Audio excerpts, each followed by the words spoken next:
नहीं नहीं नहीं, दलाल हैं ही, दलाल ही हैं। अरशद मदनी दलाल हैं आरएसएस के, अब ठीक है।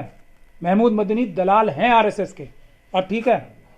डायरेक्टली इन्वॉल्व हैं, और मोदी जी भी शायद अमित शाह साहब को बचाने के लिए पूरी कोशिश तो कर रहे हैं, शायद नहीं बचा पाएंगे, क्योंकि अमित शाह और अडानी के सबूत आज से नहीं, कोई जब वो 25 साल के थे जब से साथ हैं। तो इस इशू से डाइवर्ट करने के लिए किसी की नहीं जाना चाहिए। जो ज़्यादा अच्छी तकरीर करता है उसको हमेशा ज़्यादा शक की नज़र से देखना चाहिए, पैमाना होना चाहिए। तकरीर आपकी भी अच्छी है। जो ज़्यादा अच्छी तकरीर करता है उसको ज़्यादा शक भरी नज़र से देखना चाहिए। मेरी तकरीर अच्छी है तो और आज मौलाना अरशद मदनी अभी कुछ दिन पहले भी एक डेलीगेशन मिल के आया ना आरएसएस, मोहन भागवत जी से है, एमआरएम है, मुस्लिम राष्ट्रीय मंच, जिसमें क्या नाम है, इंद्रेश कुमार, जिनके ऊपर आतंकवाद के भी एलिगेशंस लगते रहे, उनसे बड़ी गठजोड़ करके बड़ी गहरी मीटिंगें कर रहे हैं हमारे कुछ लोग, सो कॉल्ड नज़र आने में मुसलमान लेकिन अंदर से मनुवादी मानसिकता के, वो लोग भी मिल के आ रहे हैं। तो ये डायरेक्शन आरएसएस की और मनुवादी मानसिकता की थी कि इस तरह की बात करें कि मनु को आदम अलैहिस्सलाम से मिलाया जाए, ये बोला जाए कि दोनों एक ही हैं। क्या कोई भी जुडाइज़म मानने वाला, यहूदी मज़हब को मानने वाला, क्रिश्चियनिटी को मानने वाला, सिखिज़म को मानने वाला, इस्लाम को मानने वाला, जैनिज़म को मानने वाला, लिंगायत मज़हब को मानने वाला, कबीर को मानने वाला, रविदास को मानने वाला, रायदास को मानने वाला, कोई भी इंसान ये कह सकता है कि मैं मनुस्मृति में विश्वास रखता हूँ, मनु हमारे मजहबी रहनुमा थे, ऐसा कोई भी कह सकता है? सिर्फ वही कह सकता है जो मनुवादी मानसिकता का हो, जो दिल के अंदर, दिल से तो मनुवादी हो, ऊपर से मुसलमान, सिख, क्रिश्चियन, बौद्ध या कोई और मज़हब का बन के दिखा रहा हो, ताकि इन मज़हबों के लोगों को बेवकूफ़ बना के धोखा दिया जा सके। दिल में तो उसके मनुवादी ही है, और ये मनुवाद इंडिया से ज़्यादा पाकिस्तान में है। पाकिस्तान तो बज़ाहिर एक इस्लामिक कंट्री कहता है ना अपने आप को, लेकिन वहाँ की जो एस्टेब्लिशमेंट है, वहाँ की जो गवर्नमेंट है, वो भारत की गवर्नमेंट से ज़्यादा मनुवादी है। वहाँ आज तक ज़मींदारी एक्ट एबॉलिश नहीं हुआ है। वहाँ आज भी आम इंसानों को, हालांकि कहने को तो इस्लाम मज़हब के ही मानने वाले हैं, जानवर से बुरी तरह ट्रीट किया जाता है।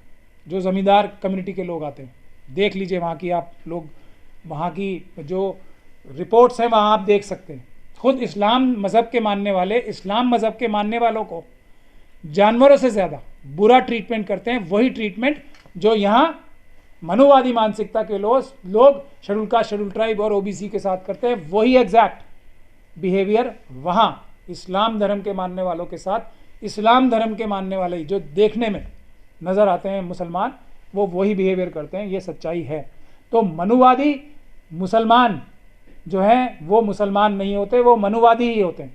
तो अरशद मदनी साहब ने आज नकाब चेहरे से उतार दिया। इस बड़ी मीटिंग का ड्रामा उन्होंने चाहे कुछ भी किया हो, लेकिन असली मकसद ये था कि मनु को, जो बाबा साहब डॉक्टर भीमराव अंबेडकर ने मनुस्मृति जला के भारत का संविधान लाया था, तो बात ये थी कि मनु को आदम अलैहिस्सलाम से मिला के मुस्लिम कम्युनिटी को SC ST और OBC से दूर करने की साजिश है।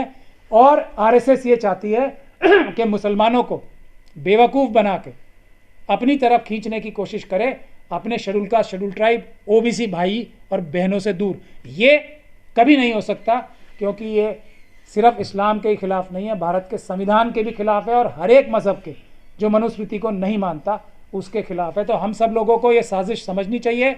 ये अरशद मदनी और इनके भतीजे जो हैं महमूद मदनी, ये सब मनुवादी मानसिकता के हैं।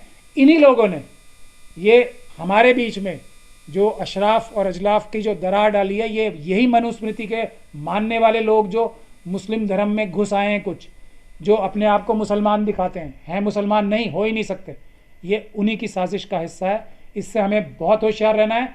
अरशद मदनी, महमूद मदनी और कोई भी इस तरह का इंसान जो मनुवाद को, मनुवादी मानसिकता को डिफेंड करता है डायरेक्टली या इनडायरेक्टली, उसका बायकॉट होना चाहिए। वो भारत के संविधान के खिलाफ है, भारत के कानून के खिलाफ है, और सारे मज़हबों के खिलाफ है जो मनुस्मृति को नहीं मानते, जो कि सारे ही मज़हब हैं। बहुत बहुत शुक्रिया।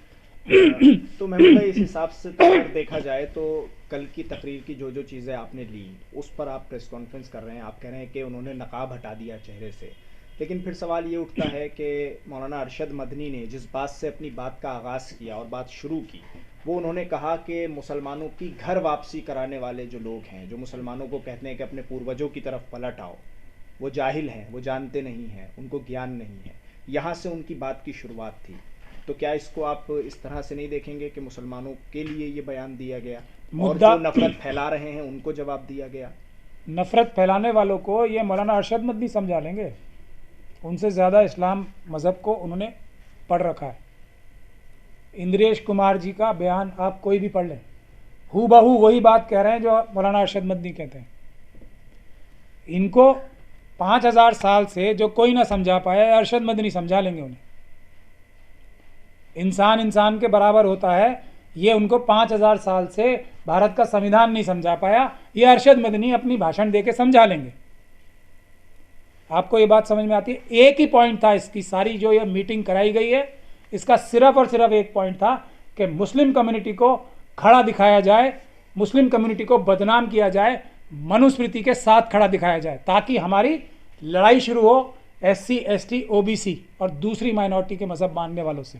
और कोई इस साजिश का हिस्सा नहीं है। RSS की सबसे बड़ी, मनुवादियों की सबसे बड़ी चालबाजी ये होती है कि वो बज़ाहिर कुछ दिखाते हैं और होते कुछ और हैं, उनका मकसद कुछ और होता है, दिखाते कुछ और हैं।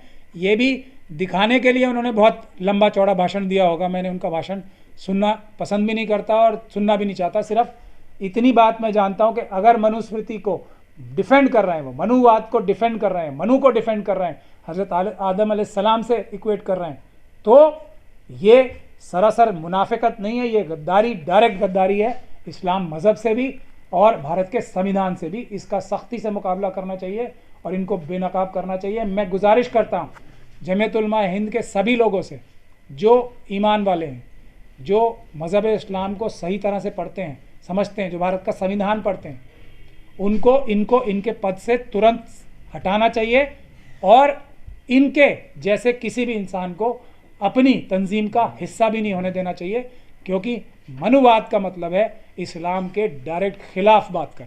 महमूद भाई, जो शुरुआत हुई थी जमीयत उलमा हिंद के अध्यक्ष ने, महमूद मदनी साहब ने शुरुआत की थी भाषण की में, तो कहा था कि भारत हमारी मातृभूमि है और जितना ये ज़मीन मोहन भागवत का, जितना मोदी का है, उतनी ज़मीन हमारी भी है, ना 1 इंच ज़्यादा ना 1 इंच कम। शुरुआत तो अच्छी हुई थी, बवाल बाद में खड़ा हुआ। नहीं, मौलाना अरशद मदनी को मनुवाद को, मनु को हज़रत आदम अलैहिस्सलाम से और दोनों को एक ही बताने का क्या मकसद था?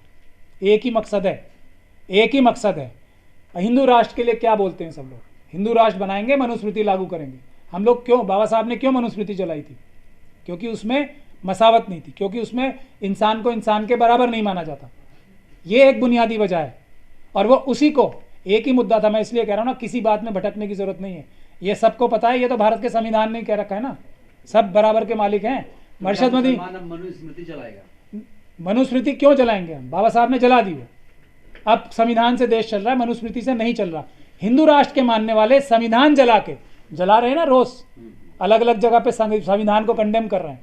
हिंदू राष्ट्र के मानने वाले संविधान जलाना चाहते हैं मनुस्मृति को लागू करने। हम ये कभी नहीं होने देंगे। सर, ये माना जा सकता है कि मदनी साहब जो हैं वो RSS के लिए एजेंट के तौर पे काम कर रहे हैं? माना क्या जा सकता है? ये उसके एक के बाद एक सबूत दे रहे हैं। बाबरी मस्जिद में इन लोगों ने गद्दारी करके बाबरी मस्जिद शहीद कराई, केस ठीक से नहीं लड़ा केस, उसके बाद इन्होंने कॉम्प्रोमाइज़ करने की बातें चलाई, मिल के आए। क्या मिलने जाते हैं? ये मैं यही कह रहा हूँ ना, क्या ये 5000 साल से जो पूरी दुनिया में दो जो एक सोच है, एक ज़ायनिज़्म जो है वो सबका पैसा छीन कर अपने पास करना चाहता है, और एक मनुवाद जो है जो सबके हक छीन के अपने पास करना चाहता है। दुनिया में कोई नहीं समझा पाया इसे। ये अरशद मदनी समझा लेंगे जाके। ये जो हमारे सो कॉल्ड इंटेलेक्चुअल मुनाफिक बन रहे हैं अपने आप को, ये जाके समझा लेंगे। ये मुलाकात किससे होती है और किस एजेंडा पे होती है? किस एजेंडा पे होती है? ये लोग सब मिलके, जो 90% लोग हैं, उनसे तो कोई मुलाकात नहीं कर रहा। ये 1.5% 2% लोगों वालों से जाके क्या मुलाकात करनी है? किस लिए? कि हम मनुस्मृति को कैसे लागू करवाएं। एक ही पॉइंट हो सकता है इस मुलाकातों का कि हम मनुस्मृति कैसे लागू कराएं। और ना मनुस्मृति वाले कभी मनुस्मृति छोड़ने वाले हैं, ना हम लोग जो संविधान के मानने वाले हैं, जो अपने अपने मजहबों को मानने वाले हैं, हम कभी मनुस्मृति को मानने वाले नहीं हैं। तो मनुस्मृति तो अब नहीं लागू है ना, आपने कहा, तो वो कहाँ मानता है मनुस्मृति? लागू कराने के लिए रोज तो एजिटेशन कर रहे हैं। मनु की तारीफ क्यों कर रहे हैं? आदम अलैहिस्सलाम से क्यों मिला रहे हैं? यही तो बात है। विवाद खड़ा हुआ महमूद भाई कि ओम और अल्लाह एक ही है, इस पर आप क्या? मैं ये कह रहा हूँ ना, ये सब डाइवर्ट करने के टैक्टिक्स है। एक ही पॉइंट था, जिस चीज की सुपारी मिली थी वो मनु, जिस चीज की सुपारी मिली थी मनुस्मृति लागू कराना। क्यों? क्योंकि ये हिंदू राष्ट्र बनाने का सबसे बड़ा ये एक फुट सोल्जर्स हैं। मनुस्मृति के बारे में तारीफ करने का मतलब है मनुस्मृति लागू कराने की कोशिश करना। तो ये इसमें बिल्कुल भी हमें डाइवर्ट नहीं होना है। एक चीज से डाइवर्ट हो सकते हैं सिर्फ हम, ये वो है कि इस जो बयान इन्होंने किया, और वहां पे मुझे बता रहे हैं कि बहुत सारे जो मजहबों के लोग आए हुए थे वो नाराज होकर गए फिर वहां से। तो वो क्यों? इतनी बड़ी कंट्रोवर्सी कराने के लिए बहुत तरफ से कोशिश हो रही है एक इशू को डाइवर्ट करने के लिए, वो है अडानी का इशू, जिसमें अमित शाह साहब डायरेक्टली इन्वॉल्व हैं। और मोदी जी भी शायद अमित शाह साहब को बचाने के लिए पूरी कोशिश तो कर रहे हैं, शायद नहीं बचा पाएंगे, क्योंकि अमित शाह और अडानी के सबूत आज से नहीं, कोई जब वो 25 साल के थे जब से साथ हैं। तो इस इशू से डाइवर्ट करने के लिए भी ये बात कही गई है, ताकि इससे SC ST OBC और माइनॉरिटी की एकता टूटे। मनु की तरफदारी किसी तरीके से भी करने का मतलब है भारत के संविधान पे डायरेक्ट हमला। आपने अमित शाह जी का भी नाम ले लिया जी, हिंडनबर्ग की रिपोर्ट में उनका भी नाम है। हिंडनबर्ग की रिपोर्ट में जिस का नाम है, चाइनीज लोगों का, चांग चुंग लिंग का नाम है। और मैं ये बात भी बहुत पहले से कहता आ रहा हूं कि भारत की इकोनॉमिक पॉलिसी, डिफेंस पॉलिसी मनुवादी मानसिकता के, तब भी मेरी एक कोई भी बयान उठा के देख ले, मनुवादी मानसिकता के गुजराती बिजनेसमैन चाइना और पाकिस्तान के साथ मिलकर इंडिया की डिफेंस पॉलिसी खराब कर रहे हैं, इंडिया की डिफेंस पॉलिसी कॉम्प्रोमाइज कर रहे हैं, इंडिया की इकोनॉमिक पॉलिसी कॉम्प्रोमाइज कर रहे हैं, ट्रेड डेफिसिट 80-20 का बना रहे हैं। ये मनुवादी मानसिकता के गुजराती बिजनेसमैन। और गुजराती बिजनेसमैन मनुवादी मानसिकता के किसके कंट्रोल में है? अमित शाह साहब के। अमित शाह साहब और ये अडानी साहब के खुद के, अडानी साहब ने खुद कह रखा है कि जब हम 25-25 साल के थे एक तरह का बिजनेस करते थे। ये सब सच्चाइयां हैं। और कोई भी व्यक्ति, जब तक अरुण जेटली साहब जिंदा थे 3 साल पहले तक, इस स्पीड से अडानी की प्रोग्रेस नहीं हुई, क्योंकि अरुण जेटली साहब को ये इस तरीके से ज़बरदस्ती बिल्कुल ही लूट नहीं मचा सकते थे उनके सामने, क्योंकि वो सीनियर आदमी थे। उनके मरते ही ये खुलेआम लूट का माहौल बना है। और जब इसकी इन्वेस्टिगेशन होगी ठीक से, तो अमित शाह साहब इसमें, ये सारा पैसा अमित शाह साहब का ही, अडानी तो एक फ्रंट है। तो ये जितनी भी जो पब्लिक डोमेन में बातें आई हैं, चाहे वो श्रीलंका की बात हो, बांग्लादेश की बात हो, ऑस्ट्रेलिया की बात हो, अभी इसराइल की बात हो, देखिए इसराइल के राष्ट्र जो प्राइम मिनिस्टर हैं वो खुद थोड़ी ये कभी एक पोर्ट हैंड ओवर करने आते हैं। ये सब अमित शाह साहब के कहने पे मोदी जी फ़ोन कर करके अडानी जी की मदद करते रहे हैं। ये सच्चाई है। जिस दिन इन्वेस्टिगेशन होगी ये खुल के सामने आएगी बात। आप ये कहते हैं कि मुसलमानों में भी जाति है? मैं नहीं कह रहा हूँ, ये मनुवादी मानसिकता जिनकी है, जो अपने आप को चोला तो मुसलमानों का ओढ़ते हैं, वो कहते हैं। मोदी जी क्या कह रहे हैं? पसमानदा मुसलमानों की बात कर रहे हैं ना। हम तो वेलकम कर रहे हैं। अगर उनको आप पसमानदा कुछ हिस्से को हमारे मान रहे हो तो उनको रिजर्वेशन दे दो ना, उनको हेल्प दे दो। उनका बजट कम क्यों कर रहे हो? उनको पैसे दो ना। और वो नहीं देना। फंक्शन अटेंड किसका करना है? दाऊदी बोहरा मुस्लिम्स का। क्यों? क्योंकि वो सबसे रईस कम्युनिटी है। मोदी जी अट्रैक्ट किससे होते हैं? अमित शाह जी से, क्योंकि वो माल का काम करते हैं। दाऊदी बोहरा कम्युनिटी में ऐसी क्या खासियत है जो बाकी मुस्लिम कम्युनिटी में नहीं है? कह रहे हो हमारे समाज के। नहीं, मैं वही तो कह रहा हूँ। क्या गुजरात में किसी और जो मुस्लिम कम्युनिटी है वो रहती नहीं है? एक ही क्यों पसंद आई उन्हें? दाऊदी बोहरा कम्युनिटी। उन्हें वो परिवार लगता है। नहीं, क्यों लगता है? क्योंकि उनके पास माल है। वो सबसे रिच कम्युनिटी है। मुस्लिम कम्युनिटी में Dawoodi Bohra community rich community है। यही मोदी जी को अदा पसंद आती है ना। बस यही एक क्वालिटी तो देखते हैं वो हर जगह, और कुछ देखते नहीं है, तो वही पसंद आएंगे। मदनी साहब वाले पे आते हैं। जमात उलमाए हिंद जो है, बहुत सारे मुसलमान जो है इनके फॉलोअर हैं और मानते हैं। और जिस हिसाब से कल के बयान के बाद चीज़ें लग रही हैं और समीकरण हो रहा है कि आरएसएस के इशारे पर काम कर रहे हैं, तो ये मुसलमान का बड़ा तबका वो जाएगा कहाँ? विश्वास किस पे करेगा? मुसलमानों उसके पास को तो लीडर है नहीं। लीडर क्यों नहीं है? इस्लाम का जो लीडर है वो तो रसूल अल्लाह हैं, उनके पास उनकी हदीस है, उनके पास उनकी जो उन्होंने जो काम किए हैं उनकी मिसाल है, उनके पास भारत का संविधान है, भारत के संविधान में आर्टिकल्स ये रसूल अल्लाह की सुन्नत पे ही तो हैं ज़्यादातर। कौन सा नहीं, ज्यादातर आर्टिकल जो 14, मुसलमान है सर, आर्टिकल 14, आर्टिकल 21, सबको बराबर का हिस्सा, सबको इंसाफ, ये इस्लाम तो है, ये रसूल अल्लाह के एक तो कॉन्सेप्ट हैं। ये संविधान, ये कुरान, ये तो तमाम चीज़ें जो हैं पढ़े लिखे तबकों के लिए है, लेकिन ज़्यादातर मुसलमान जो हैं आप बेहतर जानते हैं कि उसमें जो है एजुकेशन तालीम कम है, जिसकी वजह से कई सारे जो है रहनुमा बन के आते हैं वेश बदल कर और मुसलमान के बच्चों को और मुसलमानों को वो डाइवर्ट करते हैं। तो ऐसे कंडीशन में मुसलमान कहाँ जाएगा, किस पे यकीन करे, किसकी बातों पे भरोसा करे, वो आप बेहतर समझाएं तो सही होगा। मैं तो यही समझ सकता हूँ। देखिए, ज़बान पे किसी की नहीं जाना चाहिए, जो ज़्यादा अच्छी तकरीर करता है उसको हमेशा ज़्यादा शक की नज़र से देखना चाहिए, पैमाना होना चाहिए। तकरीर आपकी भी अच्छी है, जो ज़्यादा अच्छी तकरीर करता है उसको ज़्यादा शक भरी नज़र से देखना चाहिए।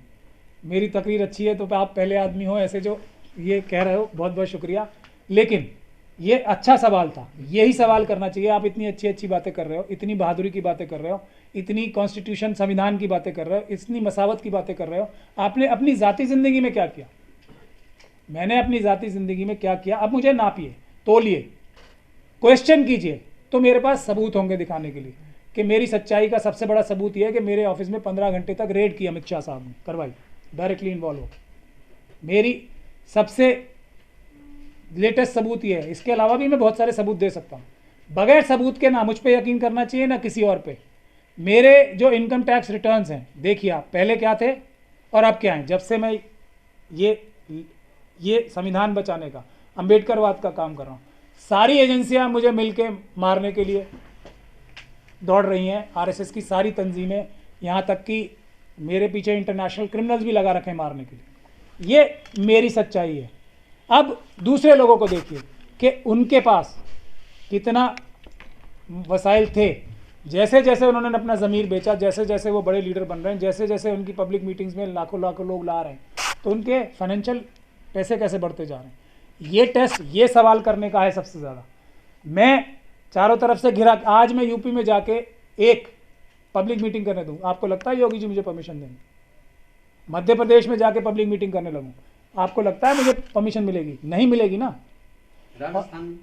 राजस्थान में भी नहीं मिलेगी। क्यों नहीं मिलेगी? क्योंकि मैं इंसाफ, बराबरी की बात करूँ। राजस्थान में हो सकता है फिर भी मिल जाए, क्योंकि वहाँ अमित शाह साहब का चलता तो है लेकिन कम चलता है, थोड़ा, इतना ज़्यादा नहीं चलेगा। तो मैं आपको ये बता रहा हूँ बुनियादी तौर पे ये पैमाना है। वक्फ की प्रॉपर्टीज़, मैंने कितना काम किया वक्फ की 50,000 करोड़ की प्रॉपर्टी यहाँ मैंने छुड़ाई, दिल्ली के करबला जोरबाग। अभी ये महरौली में चल रहा है, उसमें भी हम लोगों की कवाइश से 7 मस्जिदें बची थी और वो हम लोगों ने ही बचाई थी पहले। अब वहाँ के लोग गाफिल हो गए, इसलिए आज वो अंजाम भुगत रहे हैं। ऐसे मैं आपको 50 एग्जाम्पल दे सकता हूँ। क्या इतने बड़े बड़े नेता जो अपने आप को बनते हैं, वो ये कैसे बता सकते हैं आपको कि उन्होंने कितनी वक्फ की प्रॉपर्टीज़ बचाई? मैं तो किसी पोस्ट पे नहीं रहा ना कभी भी। मैं 50,000 करोड़ की दिल्ली में एक प्रॉपर्टी और दूसरी 50-60 हज़ार करोड़ की महरौली की प्रॉपर्टी, 2 तो वैसे ही बता सकता हूँ, उसके अलावा भी बतानी अगर पूछोगे आप तो बताऊँगा। तो ये सवाल हर लीडर से होने चाहिए कि हैदराबाद में, उत्तर प्रदेश में कितने लोगों ने कितनी प्रॉपर्टीज़ वक्फ की बचाई, कितने लोगों के केसेस लड़े, कितने लोगों ने उनको मारने की कोशिश की, कितने मुकदमे उनके ऊपर लगे और बगैर किसी पोस्ट होल्ड के लगे। ये सवाल जब तक नहीं पूछना शुरू करेंगे मुसलमान, तब तक उनकी क़यादत ख़राब होगी। ये सवाल SC ST माइनॉरिटीज़ के लोग, OBC के लोग अपने लीडरों से नहीं पूछना शुरू करेंगे, तब तक ये हाल होता रहेगा। लोग, कोई भी अच्छा लीडर उभर के आएगा, उसको RSS और मनुवादी कैच करते हैं, उसको बड़ा बनाते हैं। जो टेलीविज़न पे, आज मुझे टेलीविज़न पे क्यों नहीं दिखाया जाता बताओ? मेरी स्पीच इतनी अच्छी है ना, तो मुझे ये अर्नब गोस्वामी क्यों नहीं दिखाता है? क्यों क्यों और लोगों को दिखाता है? किस किस को दिखाता है? ये टेस्ट हैं। सुधीर चौधरी क्यों नहीं दिखाता? वो तो मेरा क्लाइंट रहा है, एक बार मैंने उसकी बेल कराई, जेल जाने से मैंने ही बचाया था। क्यों नहीं दिखाता मुझे? ये सवाल दूसरे लोगों को दिखाता, उनमें ऐसी क्या खासियत है जो मुझ में नहीं? ये टेस्ट हैं कि जो सरकारी एजेंसियां हैं, जो RSS है, मनुवादी हैं, वो मेरे खिलाफ हैं। ये टेस्ट सब पे लागू होना। तो मदनी साहब के एक्सक्लूसिव इंटरव्यू चल रहे हैं? चल रहे हैं ना? हाँ। तो क्यों चल रहे हैं नेशनल मीडिया पे, जो क्रिमिनल मीडिया है? नहीं, वही दे रहे हैं ना इंटरव्यू। हाँ, तो मैं देना चाहूँ, आ जाएंगे आज? नहीं आएंगे ना, क्योंकि अमित शाह साहब ने मना कर रखा है, क्योंकि अडानी साहब ने मना कर रखा है। आप ही आते हो ना ईमानदार मीडिया। अच्छा, एक चीज़ और बताइए, हम्म। कुल मिलाकर ये बताइए, जमीयत का जो ये अधिवेशन हुआ है 34वां, इसको आप कैसे देखते हैं? क्योंकि 9 साल 8 साल 9 साल बाद ये अधिवेशन हुआ है, इतने बड़े पैमाने पर लाखों की संख्या में मुसलमान जमा किए गए, 2024 का चुनाव भी करीब है, आप कैसे देखते हैं इस अधिवेशन को? ये सीधा सीधा आरएसएस ने करवाया है और उसका एक पॉइंट एजेंडा, इससे डाइवर्ट नहीं होना है कि मनुवाद और अंबेडकरवाद की जो लड़ाई चल रही है उसमें मुस्लिम कम्युनिटी को अंबेडकरवाद के खिलाफ दिखाया जाए और हमारे SC ST OBC भाइयों को कंफ्यूज किया जाए कि मुस्लिम्स जो हैं वो मनु को मानने वाले हैं, मनुवाद को मानने वाले हैं, इसके अलावा कोई नहीं है। लेकिन मैं अपने SC ST OBC और माइनॉरिटीज़ के भाइयों को ये बता देना चाहता हूँ, मुस्लिम कम्युनिटी 99.9% आपके साथ खड़ी है। ये दलाल, ये मुनाफिक, हमारे यहाँ हिपोक्रेट्स को मुनाफिक कहते हैं, को आप मुसलमान मत मानिए। हम सब जितने भी मजलूम हैं एक साथ हैं। ये दलाल ना पहले कभी, ये सब कम्युनिटीज़ में, शेड्यूल कास्ट में भी हैं दलाल, शेड्यूल ट्राइब कम्युनिटी में भी बड़े जो लीडर्स हैं वो दलाल हैं। ये सब दलाल हर कम्युनिटी में हैं। तो दलालों को हमें नहीं ध्यान देना है, जो मजलूम हैं, जो हम आम आवाम हैं, हमें एक साथ रहना है। मनुवाद हारेगा, अंबेडकरवाद जीतेगा, संविधान जीतेगा, मनुस्मृति नहीं लागू होगी। ये लफ्ज़ कहीं महमूद पराचा को वापस ना लेना पड़े। कौन सा दलाल आपने कह दिया? नहीं नहीं नहीं, दलाल हैं ही, हाँ। दलाल ही हैं। अरशद मदनी दलाल हैं आरएसएस के, अब ठीक है। महमूद मदनी दलाल हैं आरएसएस के, अब ठीक है। क्लैरिटी से कर दिया। करें केस, मैं साबित करूंगा, मेरे पास सबूत है। करें करें, हो गई आपकी सवाल का जवाब मिल गया। एक अधिवेशन से आपने इतना नाप दिया? एक से नहीं, मैं इनको ऑब्जर्व कर रहा हूं पिछले 8 साल से। मेरे पास सबूतों का गट्ठा लगा हुआ है।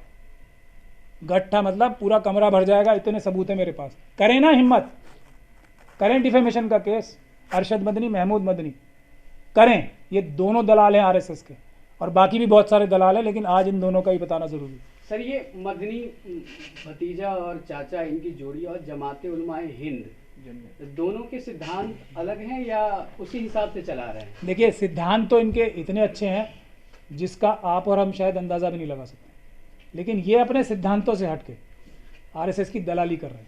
ये है, इनके बुज़ुर्गों ने कुर्बानियाँ दी हैं, ये अपने बुज़ुर्गों की कुर्बानियों का एक तरीके से जो कहते हैं ना सूद वसूल कर रहे हैं, वरना लोग इनकी शक्ल देखना पसंद ना करें आज, अगर ये उस ख़ानदानों से ना आते हों तो। समझ गए आप बात? ये है, ये जो कहते हैं, जो मनुवाद की जो साम दाम दंड भेद जो है ना, ये वो उसका जीता जागता नमूना है। जो ये कहते हैं, जो ये नज़र आते हैं, वो ये नहीं है। लेकिन रामलीला मैदान में तो आप कह रहे हैं कि लोग पसंद नहीं करते। रामलीला मैदान में तो इनके लिए दीवानगी थी लोगों में, लाखों लोग। नहीं, ऐसा क्यों? ऐसा क्यों? हम्म। ऐसा तो अभी मैं आपको क्या बताऊं, लेटेस्ट एग्जांपल तो वही है ना, क्या नाम है वो नए लेटेस्ट बाबा जो है, क्या नाम है उसका? शास्त्री। हाँ, जो शास्त्री हैं, उनकी मीटिंग में ज़्यादा होते हैं, इनकी मीटिंग में ज़्यादा होते हैं। नहीं, वो तो तादाद के हिसाब से है ना, मेजॉरिटी और माइनॉरिटी का नहीं, मैं फर्क। मेजॉरिटी माइनॉरिटी की बात नहीं कर रहा, होते हैं ना। मतलब यहाँ भी खेल धर्म गुरु के चमत्कार वाला है। चमत्कार नहीं है, ये एक आरएसएस का फॉर्मूला है, समझ जाओ आप। लेकिन क्या मैसेज दे रहा है आदमी बैठ के? तो क्या महमूद भाई जमीयत उलमा हिंद को नहीं, और भी बहुत सारे और बाबाओं का गिनवाऊं। जो एक बाबा है रामदेव, है ना बाबा, वो भी, उसके कितने फॉलोअर्स हैं? इनसे तो बहुत ज़्यादा है ना। वो क्या फ्रॉड कर रहे हैं, वो अब पूरी दुनिया को पता है, अडानी की तरह वो भी जाने वाले हैं। उनका भी यही खेल है, पैसे का सबूत खेल। भी है आपके पास। मैं कह रहा हूँ ना, डिफेमेशन करे मेरे खिलाफ, रामदेव करे, रामदेव के भी बहुत सारे सबूत हैं मेरे खिलाफ, करे। अमित शाह साहब तो कर नहीं रहे, ये करेंगे। रेड करवा दी लेकिन। करवा दी ना, क्या हुआ अंजाम? ईमान पक्का था ना, संविधान पे भरोसा था ना, कानूनी हिसाब से आज बैकफुट पे कौन है? मैं डर रहा हूँ। यही सवाल आप सबसे करें। मैं ईडी से, स्पेशल सेल से, एनआईए से, मर्डर से डर रहा हूँ। डर क्यों नहीं लगता आपको? क्योंकि मैं एक मुसलमान बनने की कोशिश कर रहा हूँ, सिर्फ कोशिश कर रहा हूँ, सच्चा मुसलमान बनने की कोशिश कर रहा हूँ सिर्फ। लेकिन आप उस बात पर क्यों नहीं आ रहे जो पहले दिन मौलाना महमूद मदनी ने कही, क्या? कि जितना ये मुल्क मोहन भागवत का है, जितना ये मुल्क मोदी का है, उतना ही महमूद का भी है। तो मुसलमानों को कम ना समझा जाए, बराबरी का बिल्कुल पूरा हिस्सा है, ना कि 1 इंच कम है ना 1 इंच ज्यादा। तो ये महमूद आप मनु की बात पर तो ला रहे हैं पूरे मुद्दे को, लेकिन बाकी जो सारी बातें हैं उनको क्यों छोड़ रहे हैं आप? मैं कहाँ छोड़ रहा हूँ, वो उनको कहने से हो गया क्या, या बाबा साहब के संविधान से हुआ है? नहीं, लेकिन मुसलमान इस चीज का इंतजार तो करते हैं ना कि हमारे किसी बड़े लीडर की तरफ से कुछ बयान ऐसा आए, तो वो आ गया, अब क्या चाहिए? नहीं तो अब क्या फ़ायदा हो गया इससे, ये बताओ मुझे। ये बयान उनके कहने की ज़रूरत है, संविधान में लिखा है। तो हर मुसलमान को संविधान तो हम भी पढ़ा रहे हैं ना, सब पढ़ा रहे हैं, सब पढ़ते भी हैं। घर वापसी की बात तो हो रही थी ना मुसलमानों के, उसका घर- जवाब दे दिया उन्होंने। घर वापसी की बात देखो आप, घर वापसी किसकी कराएंगे, कहाँ कराएंगे? घर वापसी सबकी हो चुकी है। यही उन्होंने भी कहा। हाँ, हो चुकी है ना। जब भारत का संविधान बन गया, हम्म, सबको आज़ादी मिल गई अपने अपने घरों में रहने की। किसी भी घर में कोई भी, एक अकेला आदमी भी है ना, वो भी अपना मजहब बना सकता है। ये आज़ादी भारत के संविधान ने दे दी। ये महमूद मदनी बताएंगे, दलाल, ये इनके बताने की ज़रूरत है। ये भारत का संविधान में लिखा हुआ है। ये क्या बता के, अब ये जाके क्या मोहन भागवत के खिलाफ, मैं सबूत देता हूँ, ये मैं ऑफर दे रहा हूँ ना। अगर ये दलाल नहीं है, मैंने इनको ये पहले भी ऑफर दी थी, अगर ये दलाल नहीं है तो क्या मोहन भागवत जी और आरएसएस के खिलाफ और अमित शाह साहब के खिलाफ केस करेंगे? फाइल मैं करूंगा, फ्री ऑफ कॉस्ट करूंगा। बता, करेंगे? करेंगे? सर आप अगर ये दलाल नहीं है तो इस बात का जवाब दें कि इनके वकील, जो ये झूठे मुकदमों में फंसाए जाते हैं मुस्लिम नौजवान, इनके वकील को रिकमेंड पुलिस क्यों करती है, एनआईए क्यों करती है? जो वकीलों की तनख्वाह या पैसे फिर ये देते हैं, इसका जवाब देंगे। ये मैं शुरुआत करूंगा तो पूरी सारे इशू डाइवर्ट हो जाएगा। इनकी दलाली के, इनकी चोरी के, इनकी देशद्रोह के मेरे पास कमरे भरे हुए हैं, इनके सबूतों के। फिक्र ना करें आप, वक्त आने पे सब दिखाऊंगा। ये सिर्फ तंजीमें ख़राब ना हो जाएं, क्योंकि तंजीम ये देश की एक विरासत है, इनकी तंजीम है। इसलिए मैं लिहाज करता हूँ। मैं इसीलिए पर्सनल लॉ बोर्ड वालों का भी लिहाज इसलिए कर रहा हूँ कि पर्सनल लॉ बोर्ड एक तंजीम है जो कि देश के हित के लिए काम कर सकती है। ये ऊपर के जो लीडर्स आ गए हैं, जो आरएसएस से मिले हुए हैं, उनकी दलाली कर रहे हैं, उनसे तंजीमें ख़राब नहीं हो जाती, उनके वर्कर्स ख़राब नहीं हो जाते, ये लोग ख़राब हैं। सर आप संविधान की बात करते हैं, कानून की बात करते हैं, और देश में अभी देखा जा रहा है कि जो सुप्रीम कोर्ट में जज हैं या हाई कोर्ट में जज हैं, वो आरएसएस विचारधारा के लोग की तरफ से आ रहे हैं। तो फिर ऐसे मसले पर कैसे ताकत बढ़ेगी? ताकत बढ़ने के लिए तो बता रहे हैं, जब SC ST OBC माइनॉरिटीज़ जो मजलूम है इस देश के 88% जो हैं, वो एक प्लेटफॉर्म पे आएंगे, तो अपने आप जब SC ST OBC और माइनॉरिटीज़ की खुद की चुनी हुई सरकारें आएंगी जो उनकी आवाज़ है, ऐसा नहीं कि पॉलिटिकल पार्टीज़ ने इन लोगों को 131 तो MP आते हैं हमारे लोकसभा में शेड्यूल कास्ट और शेड्यूल ट्राइब से, उनकी हालत तो सबसे ख़राब है, उनकी हालत तो ठीक हो जानी चाहिए थी, क्योंकि वो उनकी आवाज़ से नहीं आते, वो आते हैं पॉलिटिकल पार्टीज़ के नुमाइंदों के तौर पर, तो वो पॉलिटिकल पार्टीज़ की बात करते हैं। तो जिस दिन SC ST OBC और माइनॉरिटीज़ एक प्लेटफॉर्म पे आ जाएंगे, उनकी आवाज़ से सरकारें बनेंगी, तो सब लोग ठीक हो जाएंगे।